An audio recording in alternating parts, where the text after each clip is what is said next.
Welcome back all. Let's move to question number 7. I hope step by step जो questions हम अभी तक कर रहे हैं वो आपको समझ रहा है, वो स्टेप्स आप याद रखो तो अगले क्वेश्चंस भी हम वही स्टेप से करने वाले हैं.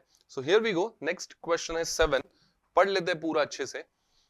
From the following receipt payment account of Lalit Patil polytechnical college Nagpur for the year ended so and information prepare income expenditure account and balance sheet. ये देखो receipt side, balance BD, cash bank दोनों का, interest, donation, tuition fees, admission fees, term fees, drama receipt, rent from use of hall and लीगसीज. लीगसीज के आगे क्या बोला? Capital बोला है, तो कैपिटलाइज करना है उसको. Salaries, teaching staff, office staff, printing stationery, books, furniture, कब परचेस किया वो बोला है, डेट. ड्रामा एक्सपेंस, ये देखो drama receipt, drama expense, drama receipt, drama expense. कुछ याद आया? जिन्होंने प्रीवियस मॉड्यूल दिया है, देखा है, उनको याद है क्या? कॉमन अगर हेडिंग रहेगा तो हम उसको एडजस्ट करके ही लिखेंगे. फिर postage, telephone charge, electricity, magazines and newspaper and balance sheet. ये closing balance of cash and bank. चलो, ये कुछ एडिशनल इंफॉर्मेशन हमें दिया है. बुक्स का वैल्यू ओपनिंग क्लोजिंग दोनों का दिया है, फर्नीचर का भी सेम. बिल्डिंग फंड ओपनिंग दिया है, क्लोजिंग क्वेश्चन मार्क, क्योंकि कई बार बिल्डिंग फंड में हम डोनेशंस ये सब ऐड करते हैं ना, तो उसका वैल्यू बदल लेगा. Capital fund again same, opening दिया है, क्लोजिंग. अच्छा, पहली बात तो कैपिटल फंड का ओपनिंग बैलेंस रेडीमेड अवेलेबल है, तो क्या बैलेंस शीट ओपनिंग बनाएंगे ना? दूसरी बात, ओपनिंग एसेट्स एंड लायबिलिटीज का बैलेंस नहीं है, तो बैलेंस शीट बना ही कैसे पाते हैं? तो अच्छी बात, हमें कैपिटल फंड दिया है 60%. हाँ, तो कैपिटल फंड भी ओपनिंग ही क्यों दिया? क्योंकि उसमें सरप्लस डेफिसिट एडजस्ट होगा, कुछ अमाउंट्स कैपिटलाइज होगा, तो क्लोजिंग का बैलेंस बदलेगा. 60% of donations are for building fund, ये देखो इसमें एडजस्ट होगा ना. And balance is treated as revenue income. तो डोनेशंस क्या करना है हमें? कैपिटल फंड में भी एडजस्ट करना है, सॉरी बिल्डिंग फंड में, और इनकम भी दिखाना है, रेवेन्यू है इसके लिए. Outstanding office staff salaries 14,000. छोटा सा नन्हा सा प्यारा सा क्वेश्चन है, फटाफट अपने स्टेप्स के हिसाब से सॉल्व कर देते हैं. चलो, तो सबसे पहले हम मार्क करेंगे जिस जिसको एडजस्टमेंट है वो आइटम्स. सो बुक्स यहां पे दिख रहा है क्या? हाँ. फर्नीचर दिख रहा है क्या? हाँ. बिल्डिंग फंड, बिल्डिंग फंड के लिए इधर ही दिया एडजस्टमेंट, वो कुछ है नहीं. कैपिटल फंड भी इधर ही दिया. डोनेशंस दिख रहा है क्या? ये ओपनिंग बैलेंसेस है ना, जैसे मैंने बोला. डोनेशंस दिख रहा है क्या? हाँ, मार्क कर लो. और फिर क्या दिख रहा है हमें? आउटस्टैंडिंग ऑफिस स्टाफ सैलरी बोला है, तो ऑफिस स्टाफ सैलरी को मार्क करो. ये देखो ऑफिस स्टाफ को मार्किंग हो गया. पहला स्टेप खत्म. दूसरा स्टेप, ओपनिंग बैलेंस शीट अगर है तो उसका इफेक्ट दे दो अलॉन्ग विद एडजस्टमेंट, ऐसा बोला है. But since capital fund is provided in question, there is no need to prepare opening balance sheet. खत्म बात. Mark the effects of receipt payment account along with adjustment. चलो, let us start. So सबसे पहले ये opening balance है, there is no effect for it. Then next, interest, income, donations. Donations के लिए पहले तो ये इनकम में भी आएगा और बैलेंस शीट लायबिलिटी में. क्यों ऐसा? क्योंकि ये देखो एडजस्टमेंट, 60% डोनेशन में से क्या करने बोला है हमें? बिल्डिंग फंड में ऐड करने बोला है. सो डोनेशन में से वो माइनस करेंगे और बिल्डिंग फंड में ऐड करेंगे, तो ये वाला इफेक्ट जो है वो इनकम में, and this effect will be in liability. आगे बढ़ते हैं. Tuition fee income, admission fee income, term fee unless otherwise mentioned income, drama receipts, drama receipts भी इनकम. चलो आगे बढ़ते हैं. Rent from use of hall income, and legacies capital बोला ही है ना, तो ये बैलेंस शीट लायबिलिटी साइड में आएगा. These are not revenue, these are to be capitalised. फिर सैलरीज होगा एक्सपेंस, दोनों टीचिंग और ऑफिस का. फिर प्रिंटिंग स्टेशनरी, अच्छा ये ऑफिस के लिए एडजस्टमेंट भी है ना, तो तुरंत एडजस्टमेंट का भी इफेक्ट देख लेते हैं. आउटस्टैंडिंग है तो ऐड करेंगे इधर, और लायबिलिटी में दूसरा इफेक्ट देंगे. Printing stationery, expenditure, books, furniture, ये दोनों आएगा बैलेंस शीट एसेट. सर इसको मार्किंग है, लेकिन वो मैं बताता हूं. ये हमें एडिशनल इंफॉर्मेशन में दिया है, वो क्या है वो थोड़ा सा हमें ठीक से समझना पड़ेगा. नहीं नहीं डिफिकल्ट नहीं है, डरो मत, इजी है. ये मैं बताऊंगा। फिर drama expense, expenditure postage, expenditure telephone charge, expenditure electricity, expenditure magazines and newspaper. Sir ये तो एसेट ना? अरे नहीं नहीं, books asset, magazines and newspapers, periodicals, ये रेवेन्यू खर्चा हो गया अपना, रेवेन्यू एक्सपेंस, तो इसलिए ये एक्सपेंडिचर में ही जाएगा। बैलेंस सीडी मतलब closing balance of cash and bank, ये जाएगा एसेट में, क्लोजिंग बैलेंस है इसके लिए। चलो मार्किंग तो कर दिया, अभी लिखना भी चालू कर लेते हैं ना।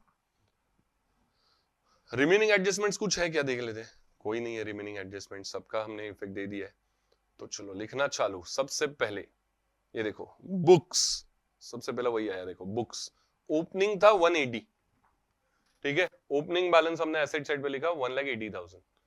फिर हमें रिसीट पेमेंट साइड में पेमेंट में दिया था हमें बुक्स, मतलब करंट ईयर में हमने एडिशनल बुक्स लिया, these are additionally purchased, already ये था ही ओपनिंग में, दीज आर एडिशनली परचेस्ड, तो वो ऐड कर देंगे, ठीक है। सो अगर हम इसका टोटल लेंगे ना 1,97,600 है, the total is this much, but if you observe here closing balance is already given, कितना होना चाहिए और अपने हिसाब से कितना आ रहा है, तो कुछ तो गड़बड़ है। क्या गड़बड़ है? Depreciation, the balancing amount would be depreciation. Closing balance मतलब क्या, आउटर कॉलम में ये अमाउंट दिखना चाहिए, बराबर है, तो हमने आउटर कॉलम में ये अमाउंट लिख दिया।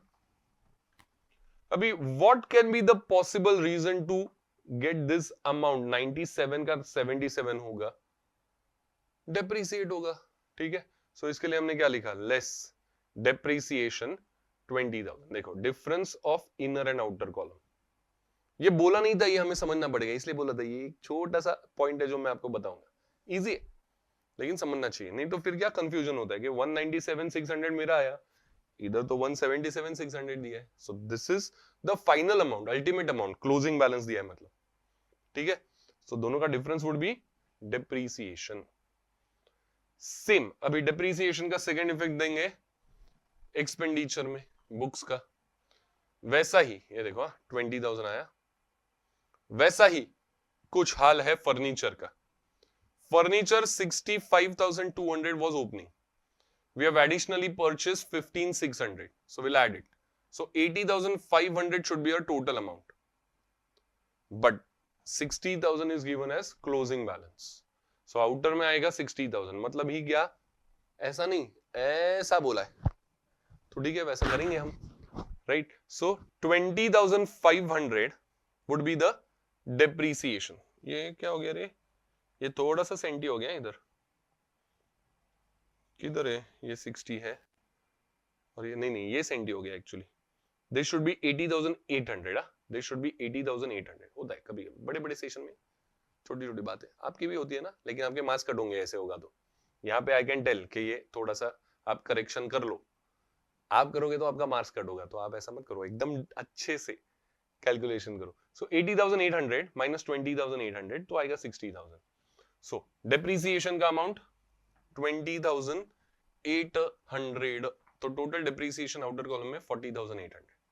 This is how it is to be done. Opening closing दोनों दिया है, तो टोटल इनर और आउटर का टोटल जो डिफरेंस है वो लिख देने का एज डेप्रीसिएशन। चलो आगे क्या, बिल्डिंग फंड, ये तो सिर्फ लिख देंगे फिलहाल के लिए क्योंकि उसमें एडजस्टमेंट है तो इनर में लिखा है। कैपिटल फंड रेडीमेड दिया है तो तुरंत स्टेप 8 तक का जरूरत ही नहीं है, अब भी लिख सकते हैं कैपिटल फंड का अमाउंट, है ना। फिर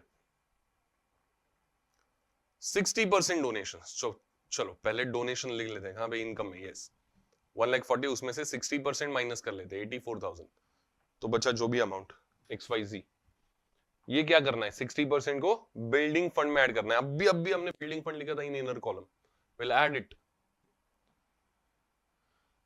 okay now moving forward, outstanding office staff salary 14,000, add to concern item and balance sheet liability side.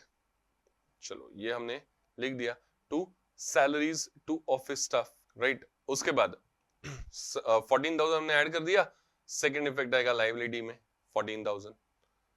Then next opening balance sheet है ही नहीं अपने पास, तो ये सब पोस्टिंग का जरूरत नहीं है।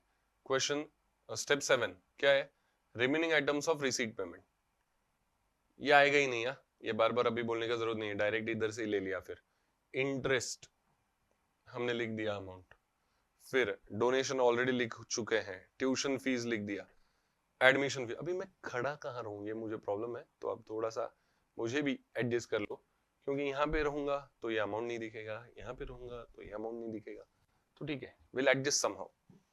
Then admission fee 13,000, admission fee आ गया 13,000, I am trying my level best. फिर टर्म फीस 80,000 है, टर्म फीस हो गया 80,000। Then what we have, drama receipts, drama receipts 20,000, लेकिन उसके साथ ड्रामा एक्सपेंस भी है। तो हमने क्या सोचा है, प्रीवियस क्वेश्चन में आपको बताया था, अगर सेम हेडर है तो जहां पे ज्यादा है वो वाला पार्ट दिखाओ। तो 20 में से 18 माइनस करके हम 2000 दिखाएंगे, ये देखो, पढ़ लो एक बार इंग्लिश में। So will write receipt side is heavy, बराबर। तो इनकम में लिखेंगे drama receipts 20,000 less drama expense 18,000, तो 2000 हो गया। उसके बाद rent from use of hall, तो वो भी इनकम में ही आएगा। And legacies we have to capitalise, तो कैपिटल फंड में उसको ऐड करेंगे, क्लियरली बोला इसके लिए, लीगसीज कैपिटल फंड में ऐड करेंगे। Anyhow legacies, if nothing is specified in question, हम यही करने वाले। चलो अभी सर टोटल क्यों नहीं लिया इसका, क्योंकि कैपिटल फंड में और भी एडजस्टमेंट्स रहेगा, सरप्लस डेफिसिट तक वेट करना है हमें। देन नेक्स्ट क्या, अभी पेमेंट साइड चालू हो गया। पेमेंट साइड में वी हैव टीचिंग स्टाफ का सैलरी, किधर आ गया ये देखो, salary to teaching, salaries of teaching staff. फिर ऑफिस स्टाफ का हमने एडजस्ट कर दिया ऑलरेडी, तो आगे है प्रिंटिंग स्टेशनरी। अभी बहुत गड़बड़ है, मैं ऐसे खड़ा रहूं क्या, ऐसे ऐसे दिखाना पड़ेगा फिर, ठीक है जो भी। So printing stationery it is 6,300। Then what we have, ये सब एडजस्टमेंट्स हो चुका है। ड्रामा एक्सपेंस भी हमने वो रिसीट में एडजस्ट कर दिया इफ यू रिमेंबर। तो पोस्टेज, टेलीफोन, इलेक्ट्रिसिटी, मैगजीन्स, ये सब एक्सपेंडिचर में आने वाला है, ये सब अमाउंट याद रखो ताकि मैं ये साइड शिफ्ट हो जाऊं और इधर लिख पाऊं। ये सब एक्सपेंडिचर्स है। चलो पोस्टेज, फिर telephone charge, electricity and magazine, obviously newspapers and magazines. So ये हो गया।